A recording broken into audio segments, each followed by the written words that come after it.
to VPG's Virtual Water Cooler Chat podcast, a platform that features professionals across a variety of industries and promotes growth mindset principles, with a central pillar of championing the achievements of women. Our conversations explore a wide spectrum of backgrounds, experiences, and perspectives, creating a vibrant mosaic that enriches our collective understanding and strengthens our commitment to growth and empowerment. Our guest interviewer is Eli Chen, a third-year undergraduate biology student at the University of Santa Barbara with an interest in applying his background to a career in patent law. Today, Eli will be speaking with Christopher Y. Chan, Asia Pacific General Counsel at Jones Lang LaSalle. Chris's prior experience includes helping to grow e-commerce Lazada Singapore and RedMart, clerking for the Honorable Raymond T. Chen at the U.S. Court of Appeals for the Federal Circuit, and patent litigation at Finnegan Henderson. He has been recognized for his work with numerous awards, including the National Asian Pacific American Bar Association's Best Lawyers Under 40, the Association of Corporate Counsel's Top 10 30-somethings, and Asia Legal Business's Southeast Asia's In-House Lawyer of the Year, and is a sought-after speaker on startup law, intellectual property, leadership, and diversity issues. Let's get started. Hello, everyone. My name is Eli Chan, and I'm a third-year student studying biology at UC Santa Barbara. And I've been honored today by Virtual Patent Gateway to be a host and an interviewer for the Virtual Water Cooler Chat. So I'd like to thank VPG first, of course, and introduce our guest, Chris Chan. Thank you for joining us, Chris. Thank you for taking your time. I know you're very busy. Just introduce yourself. Christopher Chan. I am currently the Asia Pacific General Counsel of Jones Lang LaSalle. Jones Lang LaSalle is a Fortune 200 commercial real estate group. I manage a team of about 70 lawyers in Asia, doing everything around commercial real estate. Just a quick question before we get started. I just wanted to know how you got in connection with Ashley. So many years ago, when I was a junior lawyer, I worked at a firm called Finnegan Henderson. Ashley was also at Finnegan Henderson. And I spent close to a decade at that firm, kind of building my legal skills and working with really talented folks like Ashley. After leaving the firm, with social media and everything else, you can keep in touch with people. And got a lovely message from Ashley a couple months ago just saying, would I be interested? I said, more than happy to help out. I've seen some of the great work she's been doing. I'm very proud of her for launching her own firm and branching out and to all the successes that she's had. So happy to support. Ashley's great. I just met her a couple months ago. She's my mentee for ADAPT, and I've gotten a lot of great advice over You mean mentor? Mentor, sorry. So I'm currently studying biology in UCSB, and in the future, I want to apply my biology degree to do patents and intellectual property. And I saw that you actually graduated from Duke with a degree in biology, psychology, and chemistry. So I was just wondering how you use those skills that you've learned. How do you apply them in your current fields, or maybe how have you applied them throughout your career? It's a great question. So how does biology, psychology, and chemistry relate to commercial real estate? Right. Not so much right now, but it does give you a framework for how to solve problems when you study the sciences. And I would say right after college, I ended up doing management consulting. And when I was in management consulting, I was consulting for the pharmaceutical industry. And I definitely used my background in understanding the sciences in order to grasp concepts, break things down more logically. And I think the main thing I get out of a science background is a certain way of thinking. There's a scientific method, of course, but just breaking things down logically and solving problems. My job right now as a general counsel is basically being an advisor to the executive suite of my company. And as an advisor for the executive suite, I'm here to solve problems and help people figure out ways to navigate these problems. And if you have a calm, collected, logical mind to it, I think it helps. That's what I do right now. But after working as a management consultant for a couple of years, I actually ended up going back to school to study law. And I focus on international law and intellectual property law. I went to the firm Finnegan Henderson, and I actually did a tremendous amount of work in biology, psychology, and chemistry, doing patent litigation. There, the science background really focused on not the super technical stuff. We had experts that did that, and we had some technical specialists that did that. But I think as a lawyer, we're able to kind of bridge very complex concepts, break it down, tell a story, and explain it in a much simpler way for a normal audience to understand. And I think that's one of the real skills that, I love in my current job, but I got a lot of training in doing that at my law firm back in the day. So everything that's really complex, you can simplify complex areas by breaking it down piece by piece by piece, and then get to the essence of it. That's a quick summary, but when I was a patent litigator, I worked on a lot of neurotransmitters, antidepressants, allureful wakefulness drugs, a lot of different pharmaceutical products. You have to understand the basic chemistry behind that, and then how it impacts the brain and whatnot. Not everyone understands how synapses and neurotransmitters work and all that, but if you can kind of just use analogies and again tell a story, that's what I think we do a lot of the times. When it comes to like my later career and other aspects of it, how do you handle a very contentious merger and acquisition? How do you handle a really difficult negotiation? Very complex things. But again, if you can break down to what really matters and focus on it, I think that's a skill that I learned early in my college days. You asked some questions offline about the college education and whatnot, and there's the aspect of the hard sciences that you learn. But I think a lot of what college was for me was also the social skills. Learning how to engage with people, how to build your name and brand, how to build a reputation, how to make friends, and how to be relatable, how to develop charisma. These are all things that you learn in social situations, and no better place than a place like college in America where people from all over the world are thrown together. You're young, you don't know anybody, and you have to figure it out. That chaos and energy of it all, I mean, you'll never experience anything like that. It's truly something magical. It's something I really loved. I love my college experience. And to this day, many of my best friends are some of my friends I met 25 years ago, 30 years ago when I was in college. I'm glad that you as a college student are kind of branching out and doing these things, but also making full experience of what you're going to get there. Thank you. Right now, I sort of know that I want to go into a career in IP and law. But when you were in undergrad, did you always know that you wanted to do this? Or was it more of just you kind of stumbled into it and you just found your niche? I never had anybody in my family that was a lawyer. And I never knew anything about law when I was in undergrad. My parents wanted me to become a medical doctor and study for the MCAT. And that's why I did biology, psychology, and chemistry. Those are precursors to taking MCAT. Right. I didn't stumble into law until after graduating. And I met somebody who talked about this field of intellectual property, which I had no concept of. But after college, as I mentioned, I went to be a management consultant for some of the pharmaceutical industries. And it was in the early 2000s. And I actually raised my hand to take on a very interesting assignment, which was to move to India. So I moved to India at the age of like 22 years old and lived there for about a year and set up a company called a BPO, or business processing outsource, which is something you would do nowadays. But back then in the early 2000s, before the iPhones, for very, very stable internet, it was a kind of pretty crazy place and a very exciting thing to do. So for me, I took the opportunity to go overseas and do something just very different and get some experience and some training there. When I came back, I recognized that in India, a lot of things didn't work super efficiently because of the thing called rule of law. So rule of law is basically if somebody breaks the law, is it being enforced? And if it's enforced, then people get deterred from it. India back then, and to a certain degree, some parts now, there's 1.4 billion people there. It's hard to enforce all the laws. And if you got in trouble and you wanted to go to the courts to kind of argue something, a case in India will take you years to resolve. That means that if somebody does something wrong, sometimes they get away with it. Or if you don't have the time to fight it, the people get away with it. And I found that quite challenging. So that was my first exposure to kind of just like concepts of law, because I think, going over there at such an early age, getting taken advantage of, having these like things happen to you, forces you to grow up quickly. But when I came back to the United States, one of my friends had said, hey, there's a hot new area called intellectual property. They're looking for people who understand the sciences, who understand business. And if they add this third element of understanding the law, it can really open up a lot of opportunities for you. The jobs pay fairly well. It's an interesting field. You get to deal with the sciences. Most people who go to law school study English or history or the humanities. So if you go in there and you have degrees in biology and psychology and chemistry and the sciences, you'll stand out and you're more likely to get a good job after you get out. So that was what it looked like in the early 2000s. And I, on a whim, just went to law school. I didn't know much about it. I really loved my time in law school, just like I loved my time in undergrad.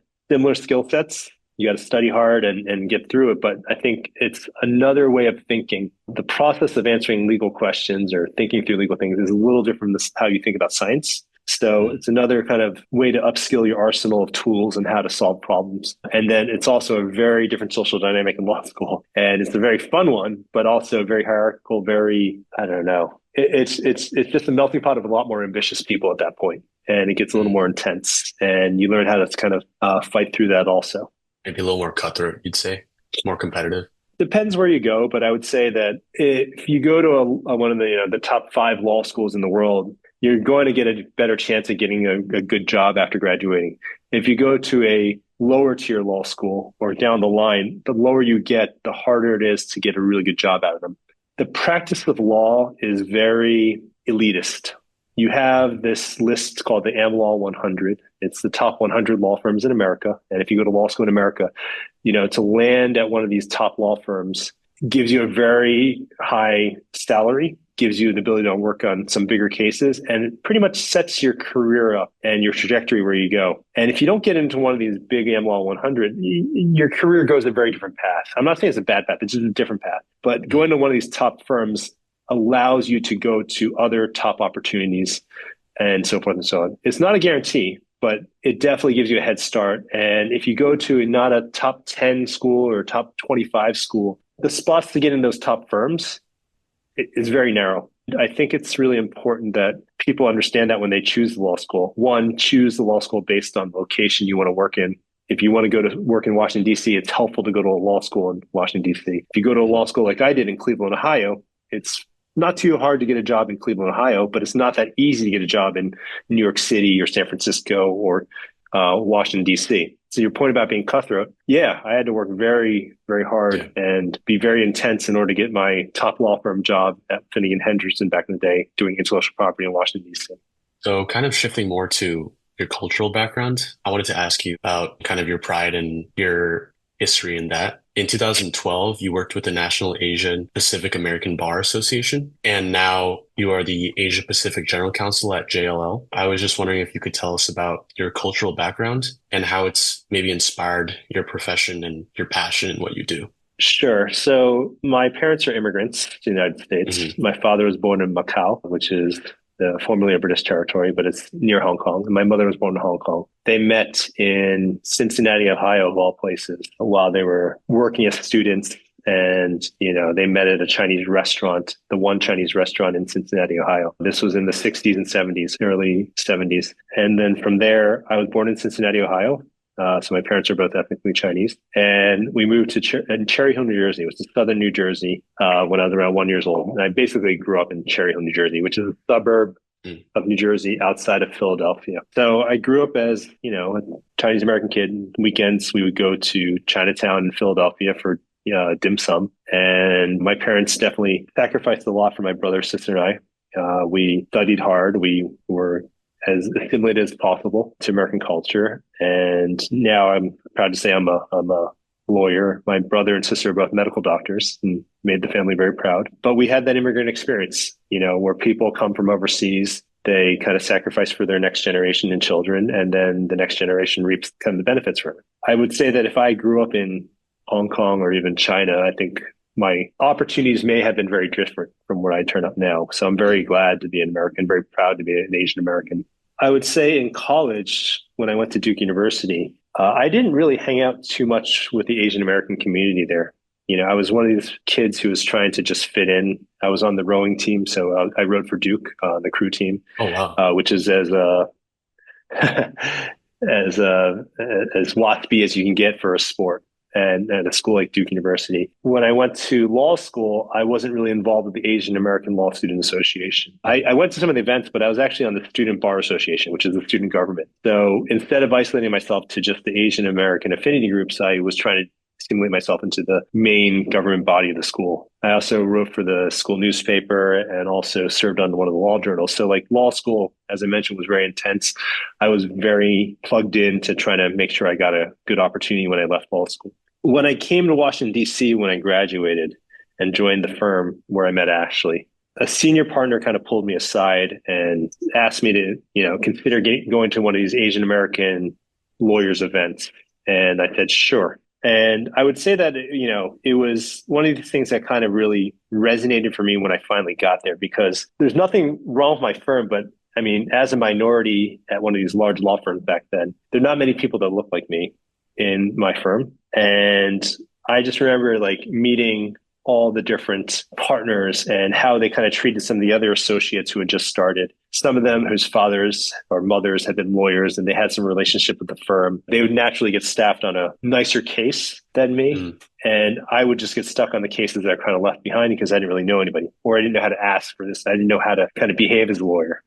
Once I started going to some of these Asian American legal community events, I started learning from some of these other Asian American lawyers who had went through that process before me. Some of them who went out of their way to kind of mentor me and to give me some tips. And eventually I started getting involved as a leader in these organizations and started to learn how to organize communities, how to use influence to shape things around you, which is a really interesting skill to kind of wield at younger age, but becomes much more powerful much later in life, especially as you kind of grow within your own companies or your law firms or whatever you're doing. Having that like skill develop early in your career is really, really important. And I would say that's kind of the skill I use almost every day in my job. My job is to help guide and influence people to go to the way that I think is in the best interest of the company. And that doesn't mean that everyone's always happy with what you're trying to do, but you need to get people to come along and say, this is for the greater good of the company and move in that direction. If you can join an organization like a nonprofit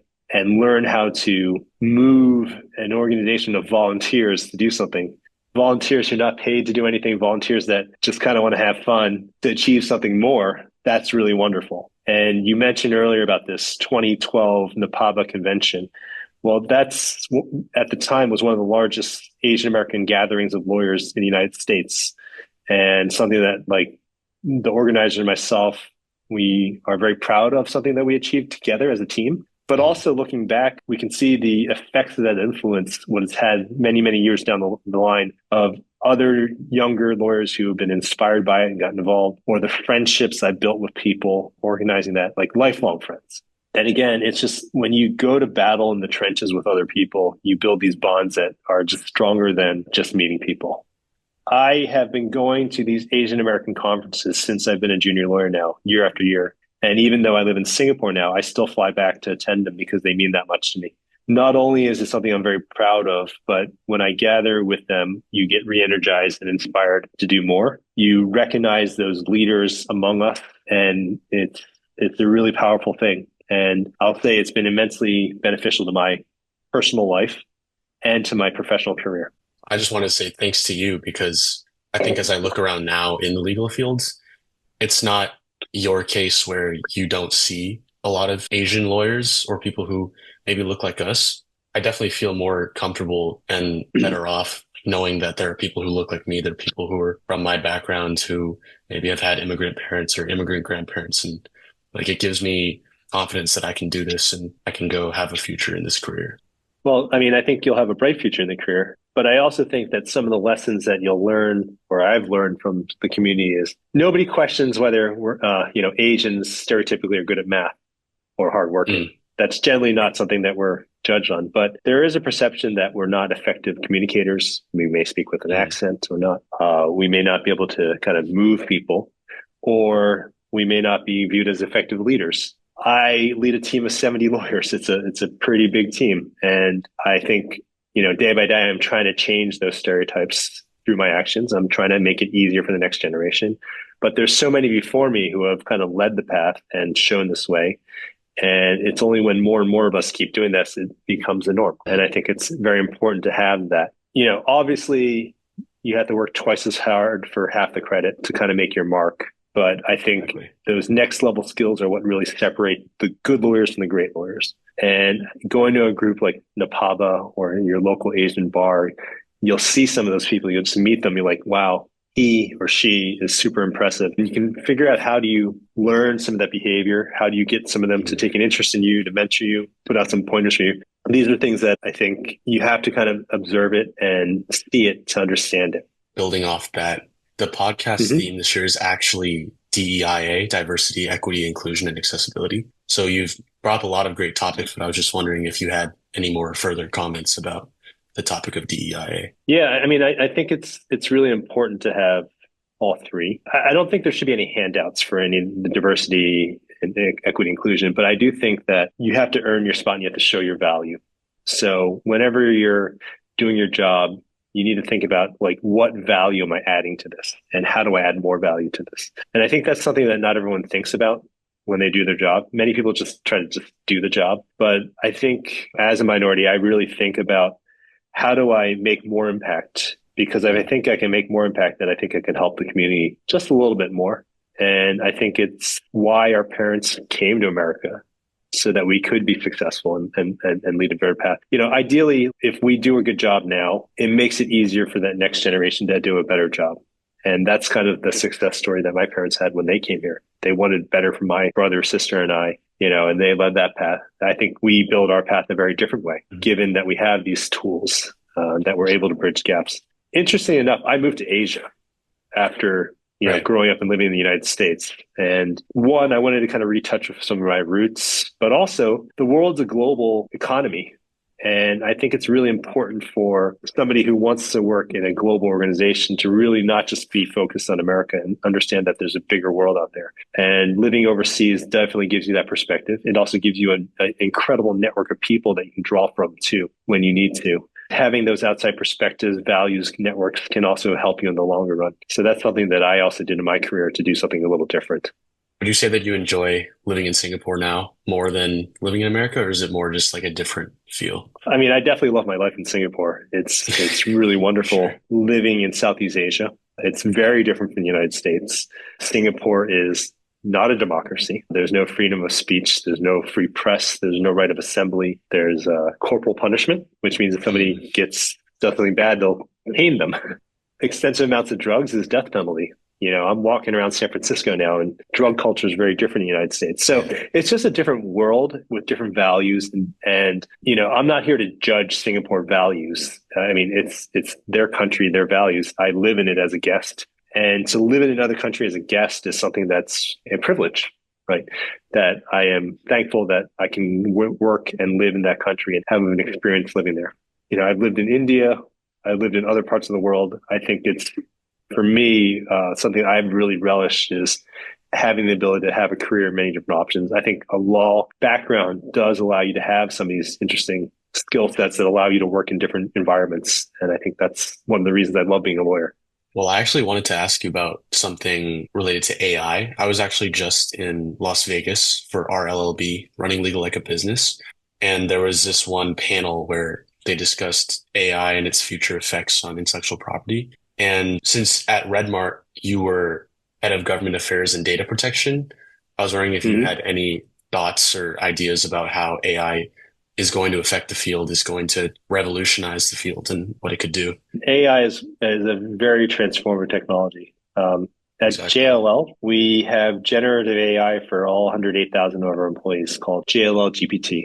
But it's basically a internally hosted version of OpenAI's ChatGPT. I encourage my legal team to use it every day. I use it every day. And it doesn't replace the work of the lawyer. I view it as like a calculator isn't akin to you doing math. You still need somebody to direct it, and it's only as good as the inputs that you put into it. But if used effectively, and I think this is the key, is like learning how to prompt precisely and effectively. It is something that is, candidly, can be a better lawyer than many, many humans.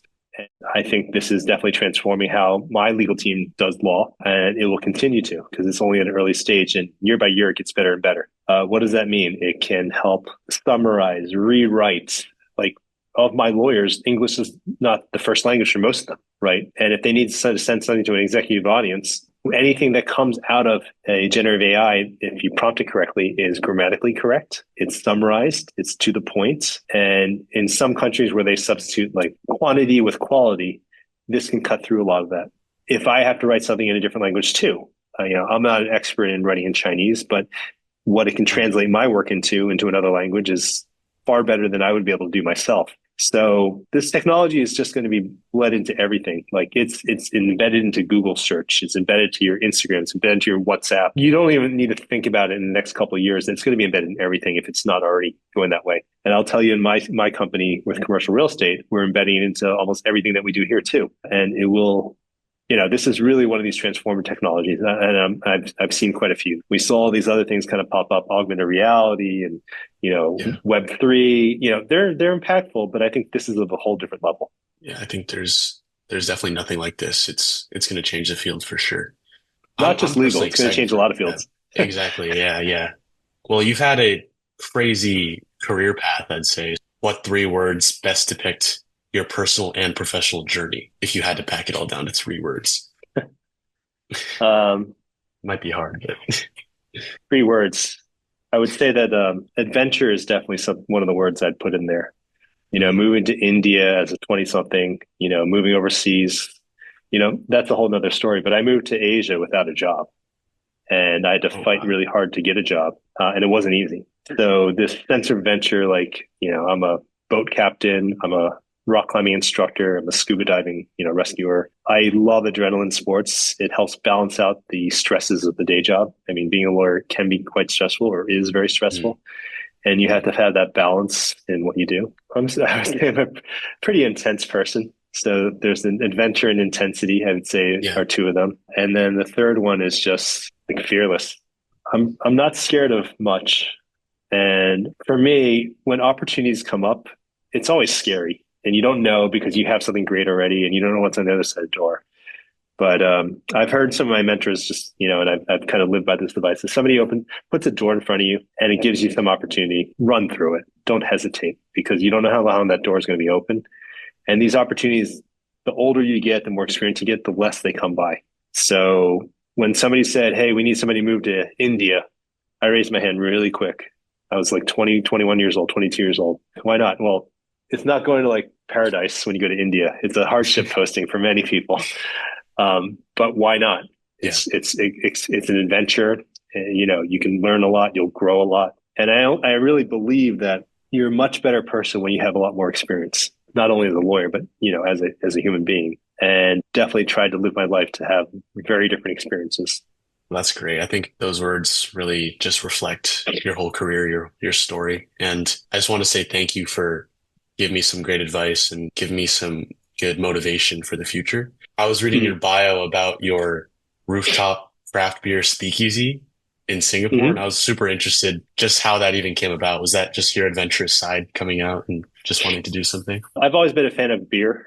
And my old company, RedMart, was one of the largest distributors of alcohol in Singapore, or different types of alcohol. I think we had close to 500 different types of beer that were brought into Singapore. And during COVID, a lot of the beer had a shelf life and was being hard to move. So I had established a lot of relationship with many beer distributors. I was a judge for many beer festivals. And my partner, her family owns a bunch of restaurants in Singapore. And they had a space that wasn't being really utilized. So we decided to convert it to a rooftop bar during COVID. It's just another fun project. You tear up the floors, you build furniture, you paint things. And we opened up this beer bar on the rooftop by basically carrying up a bunch of 7-Eleven fridges and then filling them up with the different craft beers from my friends who were suppliers, and then charging reasonable prices and then getting the food from the restaurants, which one of our businesses is like the oldest Korean fried chicken restaurant in Singapore.